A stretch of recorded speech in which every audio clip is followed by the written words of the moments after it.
अस्सलामुअलैकुम जी नाजरीन।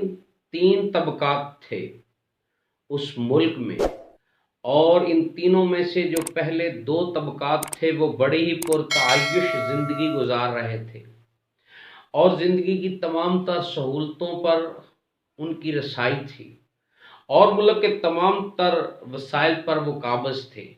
जबकि तीसरा जो तबका था वो एक्सप्लॉइटेड, इस्तेहसाल ज़दा और डिप्राइव्ड और महरूम ज़दा था।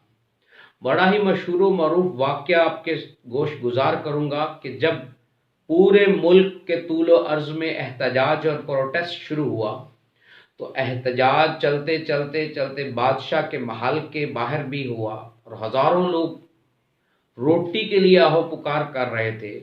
तो मलका ऊपर बालकोनी से देखती है तो वो पूछती है, ये क्यों आहो पुकार कर रहे हैं? तो बताया जाता है कि ये रोटी के लिए आहो पुकार कर रहे हैं, इनके पास रोटी नहीं है। तो उस मलका की संगदिली और बेहिसी का मुजाहरा देखें। वो कहती है कि अगर तुम्हारे पास रोटी नहीं है तो तुम केक खा लो। जी नाजरीन, आप ठीक समझे, मैं बात कर रहा हूँ फ्रेंच रेवोल्यूशन की, यानी इनकलाब फ्रांस की। आज हम इनकलाब फ्रांस को मुख्तसरन डिस्कस करेंगे कि वो मुल्क, वो मुआशरा किन तीन तबकात में तकसीम था, मुनक़सिम था, और कौन से हालात पैदा हुए कि ये ब्लडीएस्ट रेवोल्यूशन जिसे कहा जाता है ये रूनमा हुआ। 1789 की बात है, किंग लुइस 16 का ज़माना है। सदियों से ये बादशाहत मुनारकी चली आ रही है और इसमें तीन तबकात थे। सबसे पहले तबका चर्च यानी क्लर्जी लोगों का। ये लोगों के जज्बात को मैनिपुलेट करते, इनको एक्सप्लॉइट करते, इन लोगों को एहतजाज के लिए उठने नहीं देते थे और उनको ऐसे ही एज इट इज़ रहने देते, उनको तसल्लियत व शफ़ी देकर इनके जज्बात को सुला देते। और दूसरे नंबर पर हुक्मरान जो थे, बादशाह लोग थे, जजेस थे, बिजनेसमैन थे, लैंडलॉर्ड्स थे।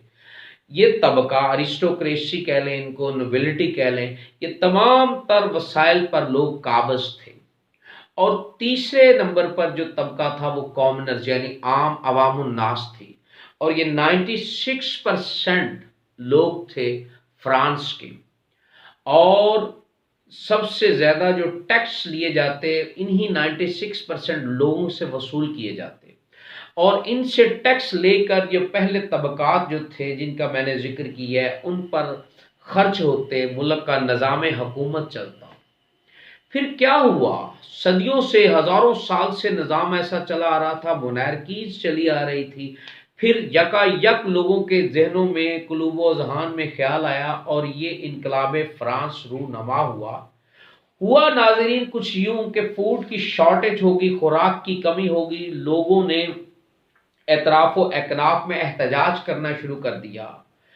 दूसरी वजह जो थी वो इस एज को, 1600 की बात है यानी 17th सेंचुरी का ज़माना है, तो ये एज ऑफ रीजनिंग के नाम से याद की जाती है, एज ऑफ एनलाइटनमेंट के नाम से याद की जाती है कि लिटरेरी पर्सनैलिटीज़ ने, अदब का लिखने वाले लोगों ने लोगों के अंदर सियासी, समाजी और सियासी इक़्तिसादी शऊर अता कर दिया। लिखारियों ने अपनी किताबों की सूरत में आर्टिकल्स के साथ लिखते हुए लोगों के अंदर ये सवाल उठाने की जुर्रत पैदा होगी, उनको अपने हकूक़ का पता चल गया कि भाई हम लोग जो तीसरा तबका है वो महरूम ज़दा हैं, और आप लोग दोनों के दोनों जो तबकात है वो तमाम वसाइल पर हुक्मरान जो हैं, और नोबिलिटी, अरिस्टोक्रेसी और क्लर्जी लोग, ये सारे उस पर काबज़ हैं। फिर ऐसा क्यों है? फिर देखते ही देखते इन इनकलाबियों ने जो 1718 से 1799 तक का ज़माना इनकलाब का रहा, उन्होंने इनको धड़ाम से नीचे गिरा दिया और सदियों से चलती हुई मोनार्की जो थी, बादशाह थी, उसका खात्मा हो गया। तो नाजरीन, फिर 1789 को बाद अज़ां के वाक़यात जो थे वो फिर बाद में नेपोलियन बोनापार्ट ने कू किया। ये बात की फिर किसी वीडियो में इसको शेयर करेंगे।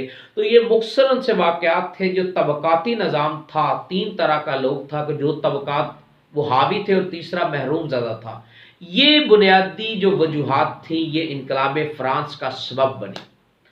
اگر آپ کو یہ ویڈیو اچھی لگے، اس کو پسند بھی کیجئے، سبسکرائب بھی کیجئے، اپنے دوستوں کے ساتھ، اپنے ریلیٹیوز کے ساتھ اس کو شیئر بھی کیجئے۔ اللہ ہم سب کا حامی و ناصر۔ السلام علیکم۔